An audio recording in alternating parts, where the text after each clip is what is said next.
tonight on CBC Vancouver News. I have crew who have families. I have a family. It's super nerve-wracking right now. Adding to the pile, BC businesses and workers brace for tariffs from China that could hit our seafood industry hard. Plus, I think that if British Columbians heard that $10,000 of taxpayer money was going to Elon Musk, they'd want to throw up. cutting the cord. The BC government removes Tesla chargers and other products from the provincial rebate program. And there should be a lot more swimming lessons. searching for water. As parents struggle to find swimming lessons for kids, private companies are diving in. This is CBC Vancouver News.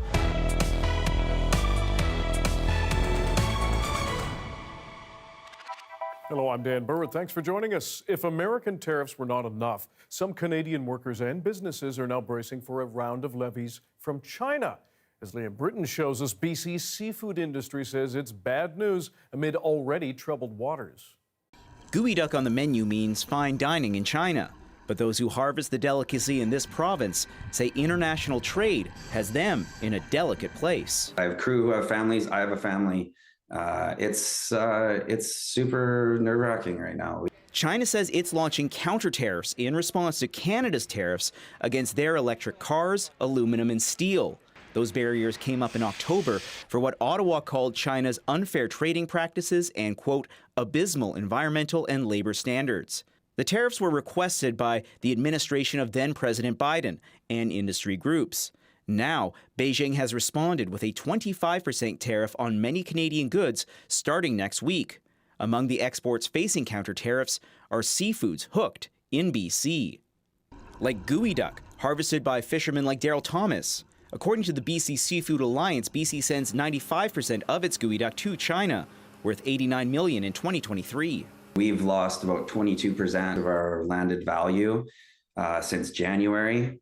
It's now with this additional 25%, that's going to be near 50%. My question is, when will the Premier get off Team China and join Team Canada like the rest of us? Opposition members in Victoria demanding action from the NDP government on China's tariffs. That question is absurd. The minister leading BC's tariff response pointed to new legislation, tackling trade threats and work opening up new markets. Just yesterday, the Japanese Consul General was here talking about how we can strengthen our relationships with Japan.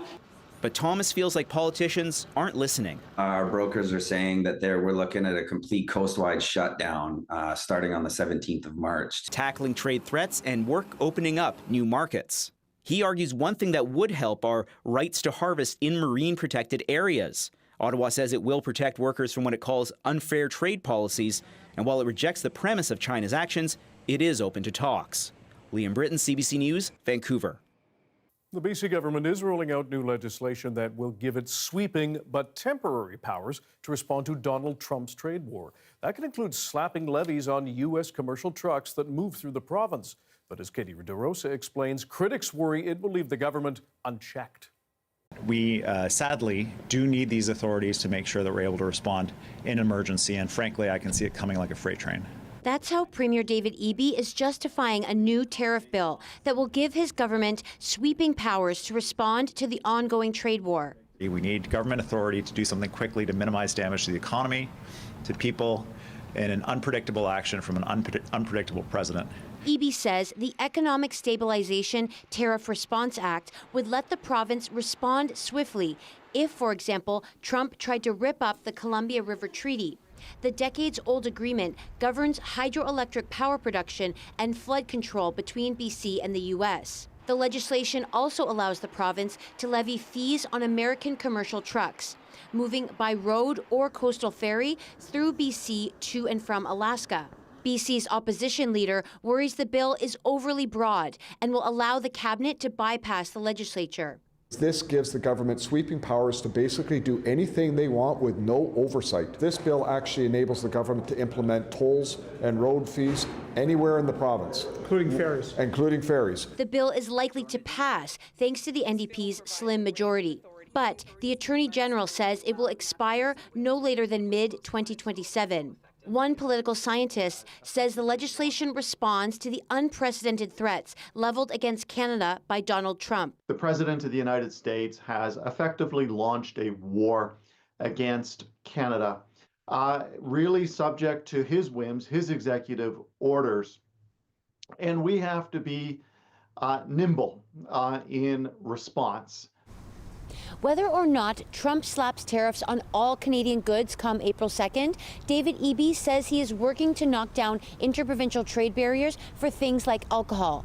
There's also a push to hire Canadian companies for government contracts in the spirit of the Buy Canadian movement. Katie DeRosa, CBC News, Victoria. As the backlash grows against some U.S. products, BC is targeting one of the president's closest allies. As of now, the province is removing Tesla chargers and other products from its provincial rebate program. The CBC's Yvette Brend is here with more. Yvette, BC's strategy began with banning liquor from so-called red states before they expanded that. Now we're seeing another targeted approach. What are we hearing from the province about this? Well, like you said, rebates no longer apply to Tesla chargers, batteries, converters, inverters. All of those things are off the table, and except unless you bought them before March the 12th and it was pre-approved. And we heard from Premier David Eby about why that is. Let's listen to what he had to say. Tesla cars are too expensive to qualify for the Clean BC Auto program, but they also produce a product called a Powerwall, which is just like a battery for your home, as well as chargers and accessories. I think that if British Columbians heard that $10,000 of taxpayer money was going to Elon Musk, they'd want to throw up. So we remove them from the program. So he's pretty clear, right? And this province has spent millions of dollars on rebates over the years. And what you could do with a battery and a charger, you could apply for certain rebates and you could get up to $350 or half the price of that. It came to about $700 that you'd get off the price of buying a battery or a charger. So, it's not insignificant. This is money that people really thought about when they thought about buying an EV. Mm-hmm. Now, Yvette, you spoke with some Tesla owners and drivers. Was there any sense of consensus on this move by the Premier? It was really interesting. Some drivers that we talked to at a charging station were, of course, worried about this. They said that it was a big part of their decision into buying this car. They're worried that there won't be support for their car now that they've bought it and now that these things are changing. But, I did talk to John Royston, and he is with Plug-in BC, and he had a totally different take, even though he was one of the first Canadians to buy a Tesla and loves his car. This is what he had to say. I think for everybody, rebates are extremely important because EVs are more expensive. Now, over the long term, they are not, because you save enough on gasoline and particularly on maintenance. But it's that initial hit where I think the government subsidies have been very, very important. So he wishes that BC would go even further and not offer rebates to any EVs that are built in the U.S., even though he was one of the first Canadians to buy a Tesla, and he loves his car. All right. Yvette Brend, thanks very much. Thank you. Still feeling a little sleepy from this week's leap forward to daylight saving time? Well, BC's opposition is hoping to make some political hay in the sunshine. Conservative leader John Rustad has introduced a bill to stick with daylight saving time permanently. Chad Pawson explains. Leader of the official opposition. Rising in BC's legislature, perhaps somewhat wearily, after losing an hour of sleep this week, opposition leader John Rustad. Let's get this implemented. Let's end these time changes in British Columbia for people's health. His party says twice yearly clock changes are antiquated, especially since residents voted 6 years ago to stop it. The NDP government enacted legislation, but with no firm timeline. Yet this Premier wants to wait for the U.S. before we make a decision about BC for BC. So, Mr. Speaker, how can the Premier claim he is elbows up against becoming the 51st state while allowing the U.S. to dictate how we set our clocks? BC had been waiting on the U.S. to stop clock changes in order to align with its trading partners, but that's up in the air now due to the ongoing trade war. David Eby had said he would ponder an expedited change. Rustad's motion doesn't appear to have sparked any urgency from the Premier. Trust me, I am as sympathetic as the next guy to kids that have trouble adjusting to time changes or pets or just waking up feeling like you're an hour behind. But in this moment, that is not government's #1 priority. Rustad says it's a simple matter and wants the government to move now on what it promised to do 6 years ago. I can't believe that this government is saying they have to wait for the Americans first before they would enact this so that we no longer have to change times in British Columbia. Rustad is urging the government to support his bill, saying it could be passed quickly, even within days. He says there's no reason for stalling. Daylight saving time is set to end on November 2nd. Chad Pawson, CBC News, Victoria. Well, still at the legislature, Esquimalt-Colwood NDP MLA Darlene Rochford received a standing ovation in the House earlier in the day. She joined on a budget-related vote less than 6 hours after she gave birth.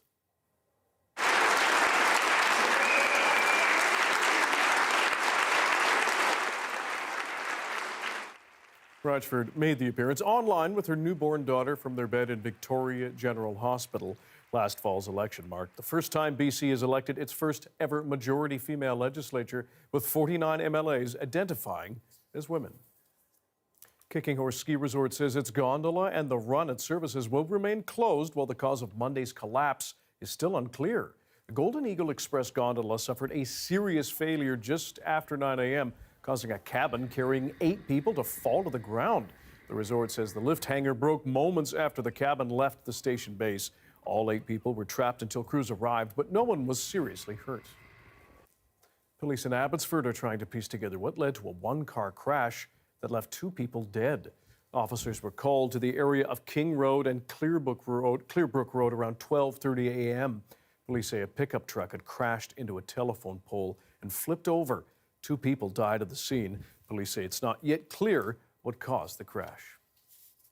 TransLink is rolling out new SkyTrain cars to test them out before they become part of the fleet.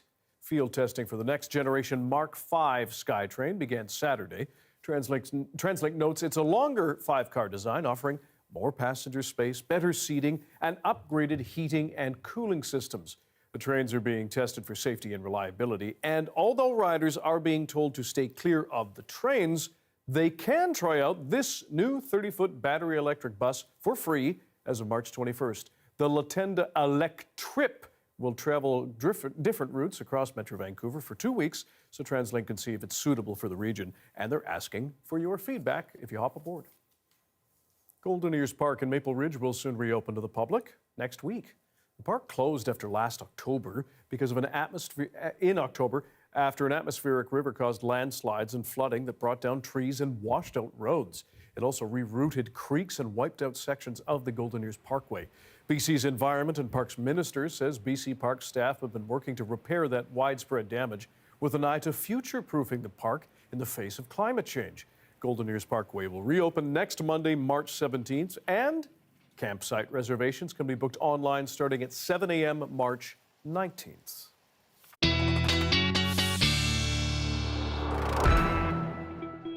Darius Madavi is here with our look at the weather forecast. Do you see the rainbow outside? I did not. I missed it. Okay. I know. But yeah, we had some storm clouds roll in through Vancouver. So a really cool time lapse. Highly recommend you check that out. There is a water spout watch in place for the areas around for in the Strait and the areas around the South Island. So be aware of that. We saw some rain and some flurries coming to many parts of southwest BC in the last 6 hours or so. You can see that here. If we zoom into Vancouver, I want to show you earlier today when we saw the storm clouds really start to roll in. We saw some snow for inland areas of Metro Vancouver, and down in the Fraser Valley as well, around Abbotsford. And you can see we had some lightning strikes down in Washington that didn't quite make their way up here, although the Gulf Islands did see some earlier in the day. Besides that, Dan, it looks like cloud is not looking too bad, maybe, over the next few hours. And we'll talk more about why I care about that later in the show. Indeed we will. Thanks. Thank you. It is a brand new private pool in Port Coquitlam. How it aims to address both a region-wide pool shortage and the struggle for parents and guardians to find swimming lessons for their kids. Stick around.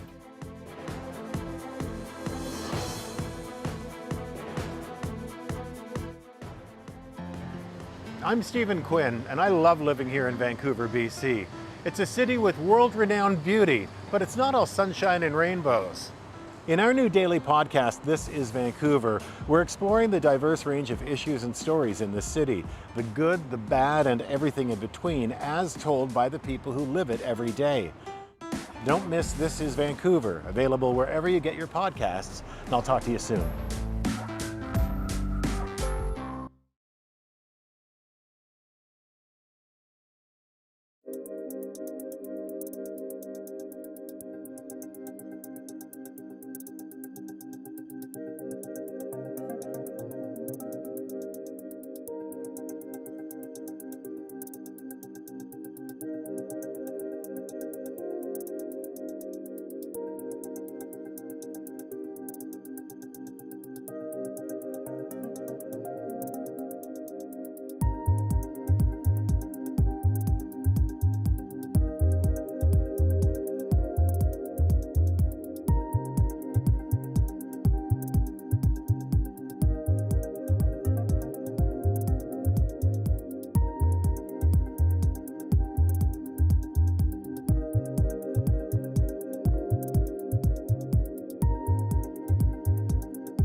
Learning how to swim is considered a mandatory life skill by many people, but finding a swimming lesson for a child can be a huge challenge, especially here in Metro Vancouver.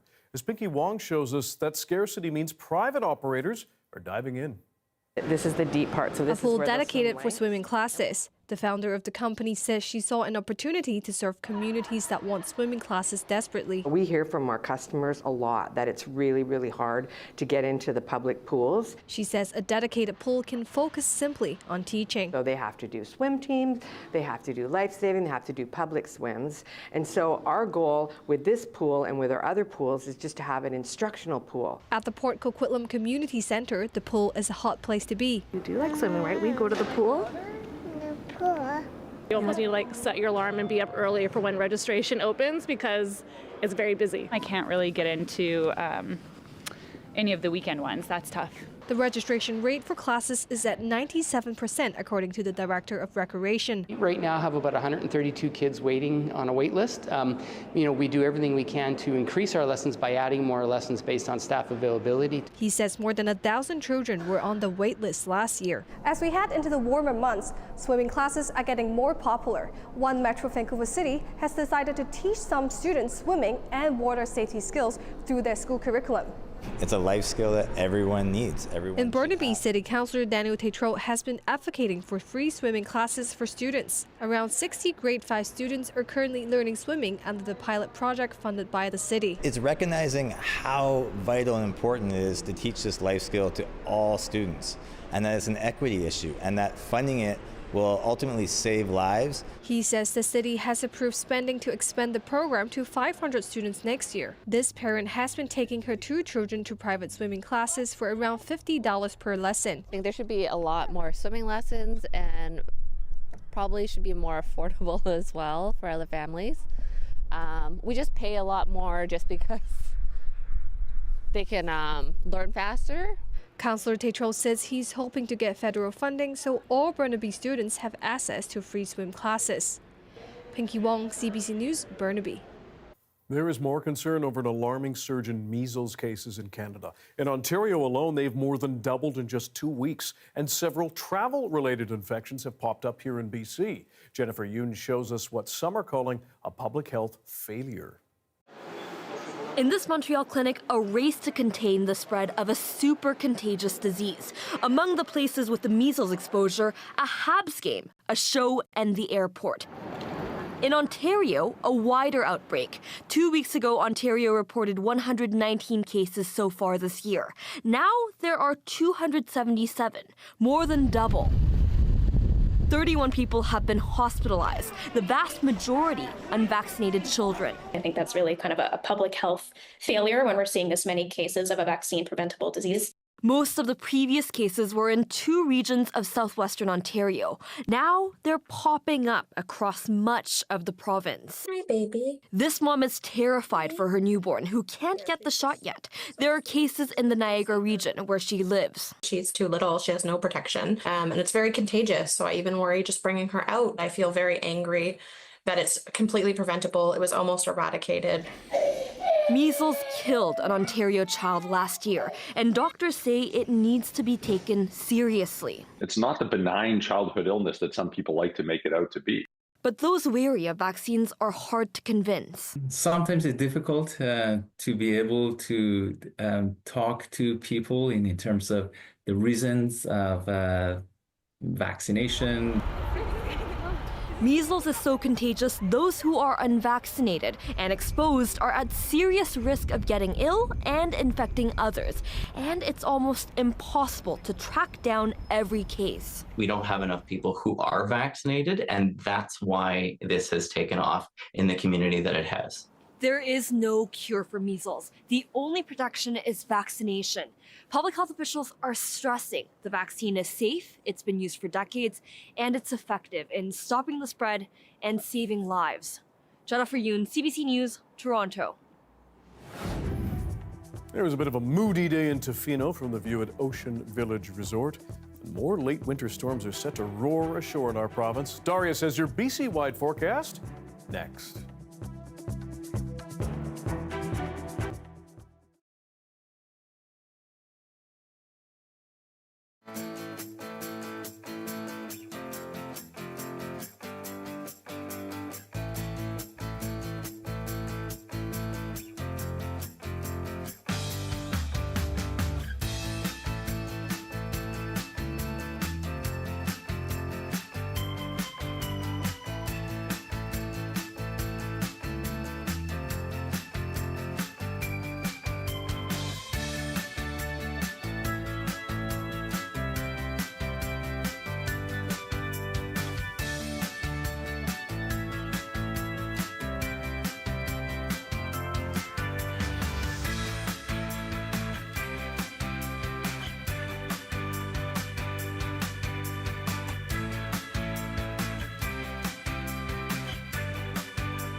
Justin Trudeau's time as Canada's Prime Minister is coming to a close, and Mark Carney is preparing to be sworn in soon. As Ashley Burke reports, so is Carney's new cabinet. Behind closed doors, Justin Trudeau's wrapping up his last full day in office. The Prime Minister posting his farewell online, titled One Last Thing. I'm proud to have served a country full of people who stand up for what's right, rise to every occasion, and always have each other's backs when it matters most. His departing message, one of Canadian pride. This may be my last day here in this office, but I will always be boldly and unapologetically Canadian. After more than 9 years in power, Trudeau will head to Rideau Hall tomorrow and resign. Then his successor, Mark Carney, and his cabinet will be sworn in. This is a group of people that need to be ready to face the threats that we are facing from the United States on the trade front. Sources say after he won the Liberals' leadership race on Sunday, Carney's been planning a much leaner cabinet, a team of 15 to 20 ministers laser focused on fighting the trade war and this promise. Change that builds the strongest economy in the G7. Sources say these 3 ministers handling Canada's response to the trade war are among those expected to be part of Carney's cabinet. Will be his prerogative to tell us who will be part of his next cabinet. Sources tell Radio Canada Stephen Guilbeault will be moved to a new role in cabinet, but he wouldn't say today. I have served Canadians as their Minister of Environment and Climate Change, which has certainly been the privilege of a lifetime for me.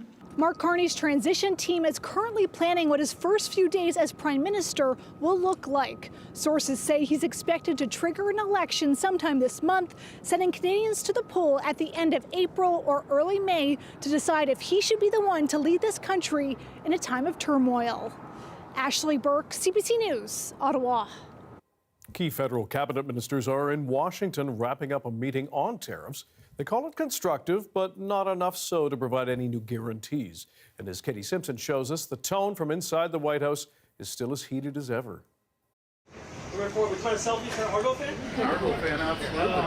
Underscoring the circus-like nature of this moment. Ontario's premier was asked for a selfie and to sign autographs as he emerged from his meeting with the Commerce Secretary. We feel that the temperature is being lowered. This, I can honestly say, was the best meeting I've ever had coming down here. Doug Ford left Washington with nothing more than a promise to keep the lines of communication open.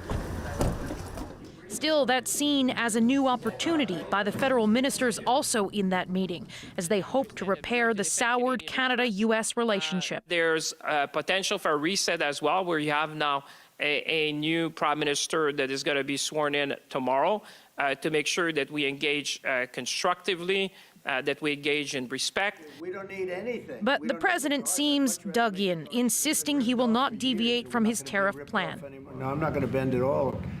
Sitting beside the head of NATO, an alliance both Canada and the U.S. belong to, Trump repeatedly attacked Canadian sovereignty. Canada only works as a state. It doesn't. We don't need anything they have. As a state, it would be one of the great states keeping "O Canada," the national anthem. I love it. I think it's great. Keep it.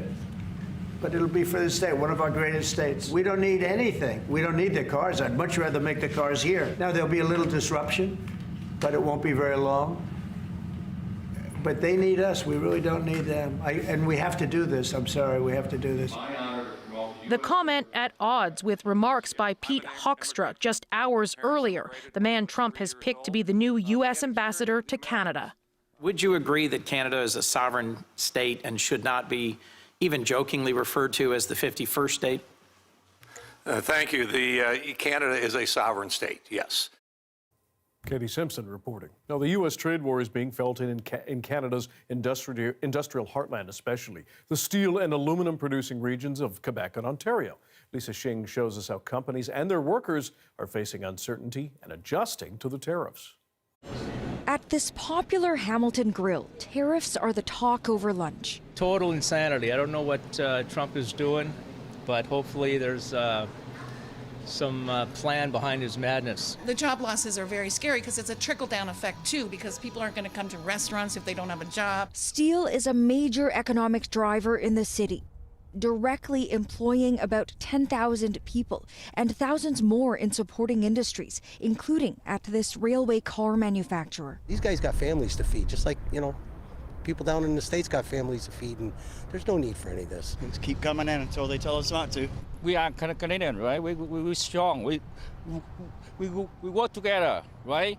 We stand together. Even before the tariffs took effect, some businesses saw fewer customer orders. Things down at Stelco have definitely slowed. They have a hiring freeze right now. They're in cash conservation mode. About half of the steel produced in this country is exported to the U.S., but the Canadian aluminum industry is even more dependent on that market. About 90%, mostly from Quebec, goes there. Oh boy, there's not many ways. Cut our margins. Basically, that's it. The president of this HVAC company has been forced to cut some employee hours. We are losing orders on the U.S. side, which is only 20% of our sales right now, but it's 100% of our growth. And while Canadian exporters are feeling the squeeze, so too are importers, whose margins are affected by the counter tariffs announced by the federal government. Hopefully we can find some of these products, again, overseas and import from the European market. Despite the pain, some Canadian companies say they support the government's actions. The Americans need to feel pain. We can't just roll over and experience all the pain ourselves. Sending a clear message to the U.S. president. Lisa Shing, CBC News, Hamilton, Ontario. From American tariffs to Canadian recession, economists fear that's the road we may be on, and it may be a short drive. The CBC's Chris Glover takes a look at what might lie ahead. There'll be a little disturbance. Donald Trump is firm his tariffs will not cause a recession. I don't see it at all. But business and political leaders are not so sure. There's an irrational man who's at the head of the world's largest economy, and he's willing, I guess, to sink the entire globe into a recession. It's a self-made recession by one person. And economists are watching closely as North American stock markets have been tumbling.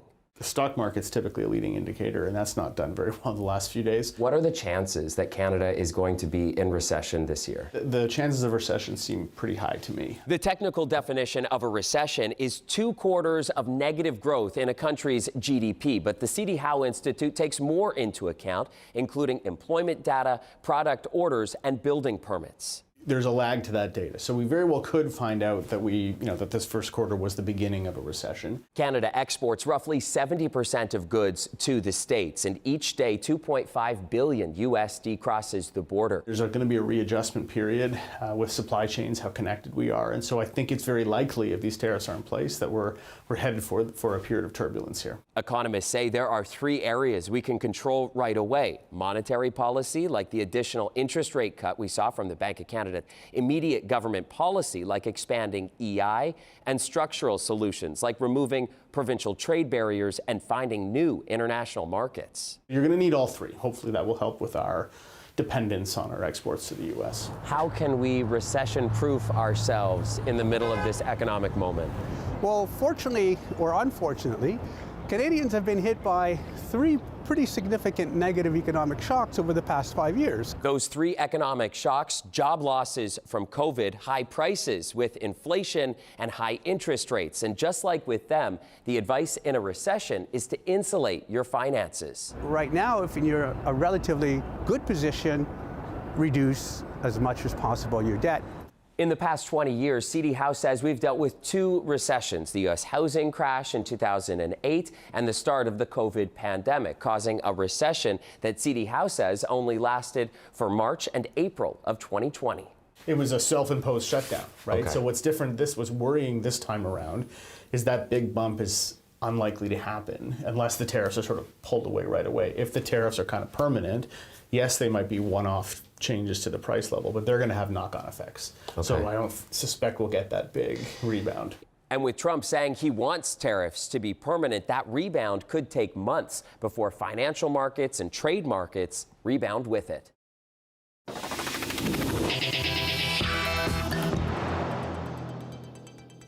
Stocks of Tesla suffered another drop today, even after Tuesday's so-called Trump bump at the White House.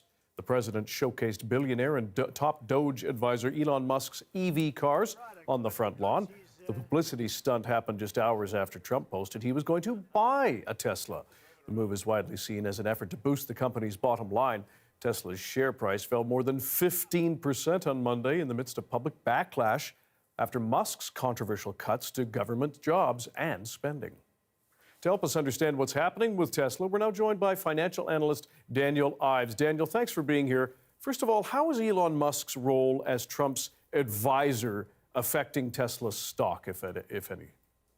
Yeah, look, I think the stock's telling the story because the Doge and really sort of doubling down on what we've seen with the Trump White House. I mean, it's had a huge negative effect on Tesla. I think the brand worries. You're seeing the protests globally. And look, Musk is Tesla. Tesla is Musk. And that right now is sort of that moment of truth for Musk in terms of does he start to balance that Doge as well as being CEO of Tesla. So we've already seen some public protest after Musk made controversial cuts to federal jobs and departments, some of those being challenged in courts and, in fact, overturned. Where do you see the public sentiment going from here, do you think? Look, I think the problem is it's the brand, right? I mean, the last thing you want for a brand to become is a political symbol. And I think you saw some of the political theater, in the White House with Tesla. And look, Model Y was the best-selling car in the world last year. The issue for Musk here is we've been here many times with Musk is that he goes to the edge, does he pull back? I believe that's right. The clock struck midnight. And investors are frustrated. They want to see more balance because if Musk continues to aggressively head down this path, brand deterioration becomes a bigger worry. We're seeing that somewhat here in BC with the premier targeting Tesla for no more provincial rebates to electric cars. It may be a small move on the economic scale, but where do you expect that perhaps more authorities, governments may do the same thing? Look, I think that's the problem. Once you dive into the political pool, it's hard to separate that out.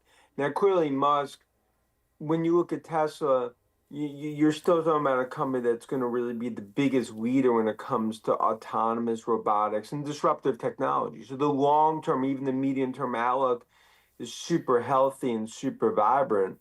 Near-term, there's turbulence. And I think you could see more actions like that. But that's why for Musk, it goes back to that moment of truth. Does he start to take back and start to balance as being CEO of Tesla and not just in Doge? We're basically sleeping in the White House in Mar-a-Lago. Do you think Elon Musk cares that his company's stock has dropped this much and has been this volatile? Look, I think he cares, and for someone that's followed Tesla from the beginning, I mean, we went through this with Twitter. There was a period where investors basically said, no, Musk, you have to change and you have to pivot, and he did. Musk is well aware. And I, it's one where, okay, does it move the needle being the richest person in the world? In theory, no. But he's someone where Tesla, that's the hearts and lungs of not just, really his ecosystem, but also his wealth. And I think the brand is the key. When you start to lose the brand, you lose everything. And I think that's really right now the tipping point for investors, which is why the stock's been under so much pressure. Financial analyst Daniel Ives, we appreciate your time and your perspective. Thanks for joining us. Thanks.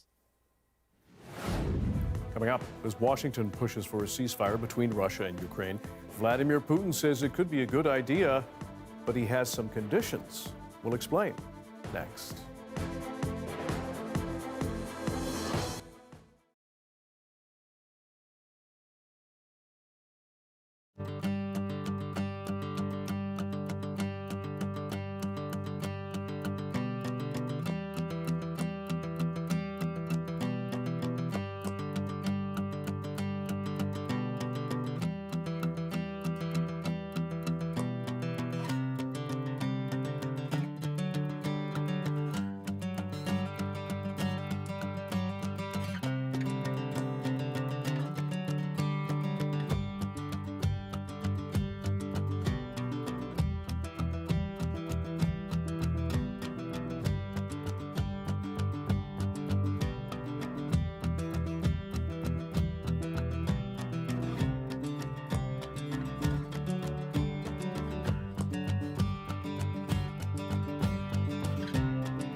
So I know when I really like a song, if within the first 3 seconds, I'm already vibing to it. Hey, I'm Rohith Joseph.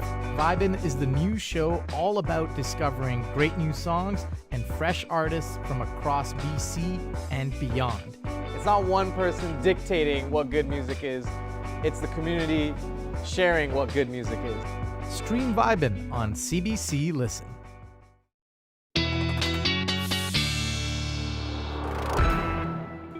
Darius Madavi is here with our BC-wide weather forecast. But first, a lunar eclipse of the heart. Yes. I couldn't resist, folks. Nice. Yes, so lunar eclipse tonight, total lunar eclipse visible across all of Canada, which is quite rare because Canada is very big. I don't know if you knew that. So what's happening here is that we have the moon passing into the shadow of the Earth, basically. The Earth is between the sun and the moon, and it's going to be passing right into the umbra, which is where you can see the total eclipse. I'll talk more about why the moon turns red in a second. First, when can you see it?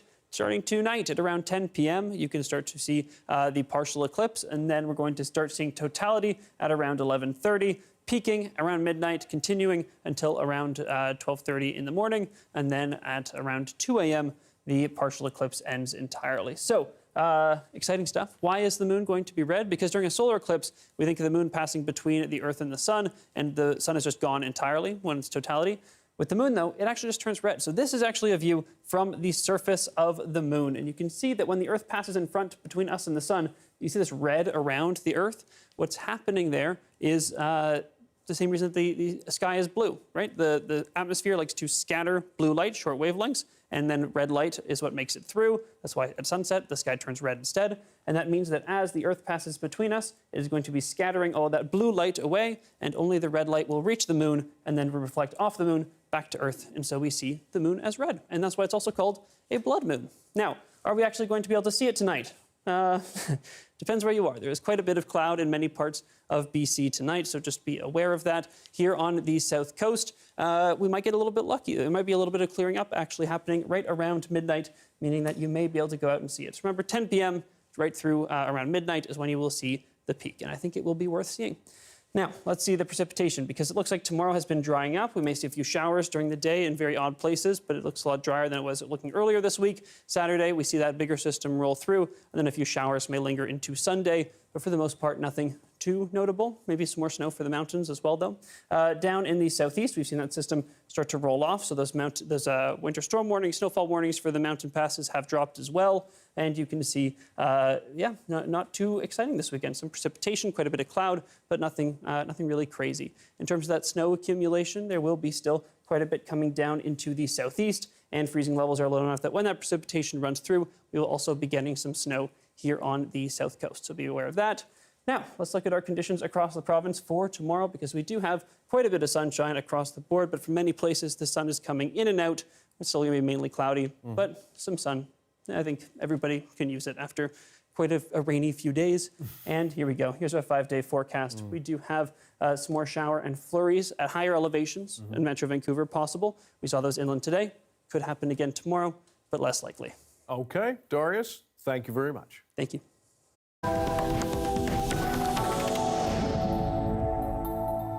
Russian President Vladimir Putin says he agrees in principle with the American proposal for a 30-day ceasefire in Ukraine. But he says it should come with lasting peace. Donald Trump's special envoy, meanwhile, is in Moscow to push a deal that Ukraine has already accepted. All this as Russia gains more ground in its 3-year-long invasion. Briar Stewart has the latest. As Vladimir Putin addressed the media alongside the leader of Belarus, Russia's president set a high bar for any ceasefire, suggesting it could give Ukraine a chance to rearm. The idea itself is right and we absolutely support it, he said, but there are questions we should discuss. Like, will it lead to a peace deal that addresses what he calls the root causes of the conflict, and who will be responsible for monitoring it? Putin thanked U.S. President Donald Trump for trying to secure the deal. Now we're going to see whether or not Russia's there, and if they're not, it'll be a very disappointing moment for the world. As Trump was meeting with the Secretary General of NATO, his special envoy Steve Witkoff was in Moscow trying to sell the ceasefire proposal. These talks come as Russia has retaken nearly all of the territory Ukraine seized in the Kursk region back in August. It's where Putin said he visited Wednesday and where he claimed Ukrainian troops are isolated and will either need to surrender or be killed. Very hard. It's very hard. Roman Kratsov is a medic who just returned from Kursk, where it's difficult to evacuate the wounded because many of their supply lines have been cut off. Even still, he's wary of a ceasefire. I'm dreaming about peace too, yeah, but the price of this peace, this is question. Ole, who is only going by his first name in accordance with Ukrainian military rules, was fighting in Kursk, but was pulled out after suffering a concussion. He got out of his vehicle moments before it was hit by a Russian bomb. He's in northern Ukraine. His 26-year-old son is fighting in the south. I can't say for sure whether we need an immediate truce, he said, but added as a father, he wants a ceasefire so his son can stop fighting. Well, Russia hasn't agreed to a ceasefire. Trump says that negotiations are already underway for a more permanent peace agreement, including the division of land and how much of Ukraine Russia might be able to keep. Briar Stewart, CBC News, London. Pope Francis remains stable in hospital nearly a month after he was admitted. Today's update comes on the 12th anniversary of his election as Pope. Con la recita del Rosario invochiamo Maria, salute degli infermi, per la salute del Santo Padre Francesco. Prayers continued at the Vatican for the 88-year-old pontiff as he battles double pneumonia. Francis was admitted to a hospital in Rome on February 14th with a severe respiratory tract infection. The Vatican said a chest x-ray had confirmed improvements observed in previous days. Francis has been described as stable or improving for more than a week, but there's no timeline yet for his discharge. Kelowna Church is organizing a centennial celebration for a beloved instrument. You'll want to hear this next.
I think it's important to give a human face to the stories that we hear every day, the people that they affect. And I think talking to those people is what really gives us the true sense of the impact of the stories that we're hearing.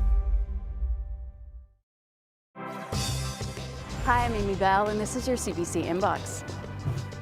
To get you in the Juno spirit, check out the jam-packed lineup of events happening in the Lower Mainland. On March 15th, City of Surrey kicks off the events with Let's Hear It BC Juno's Plaza Party, with over 30 artists on 6 stages, family activities, and food trucks.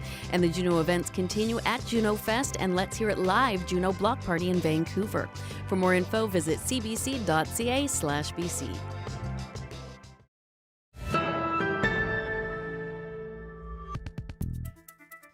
An old instrument in the Okanagan is celebrating a milestone this year. For 100 years, Kelowna residents have had a chance to enjoy the sounds of a pipe organ.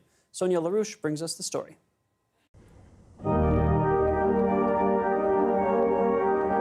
It's a special year for the Central Okanagan United Church in downtown Kelowna. The church's centerpiece, a pipe organ, is turning 100 years this year. I used to say that this is about the closest I get to dancing when I'm playing the organ. A lot of people don't prefer, they think the organ's for funerals. I'm out to prove that that's not the case. For Sandra Fletcher, a century of history inspires her moment by moment. There's a feel of accomplishment. There's a big challenge in playing the pipe organ, and once you master what you're working on, there's a feel of control. I don't know, I like the music that I can explore on the pipe organ. I mean, it's hard to imagine what it was like at that time. Frances Jason is a minister of music at the Central Okanagan United Church. She says the initiative to build a pipe organ came just after the First World War. 100 years ago, a bunch of women in this congregation decided that they wanted to gift the church with a pipe organ. And so they raised the funds and commissioned the Casa Van Frere organ builders, who are from Quebec, to come and install an organ. It was a big project with estimated more than 800 pipes, some made of metal and some of wood, and the keys on the organ console made of ivory. Jason says it is the only pipe organ left in Kelowna, but it's worth more than its material. I feel like it's something that we don't experience. We don't experience in our city, and it's something that is almost indescribable in terms of it can be the smallest, quietest, most beautiful, tiniest little sound, but also it can absolutely fill this space and be overwhelming. Once I start playing, the sound will fill the church. Even the soft sounds can be heard throughout this sanctuary. After a century, the organ music still lives on in the Okanagan. Sonia LaRouche, CBC News, Kelowna. Very hard instrument to play. When it fires up, wonderful. That was Vidor Staccato. Yes, musical nerd. One of our producers will really appreciate that. That's a fabulous piece. If you could play something on a pipe organ, what would you play? That would be it. Is that? Yeah. Oh, yeah. Yeah, Wow. It's a good workout, too. Thanks for being with us tonight on CBC Vancouver News at 6. You can watch this newscast on CBC Gem, YouTube, and our website, cbc.ca/BC. And we'll have your next local news at 11 o'clock, right after the National. Good night.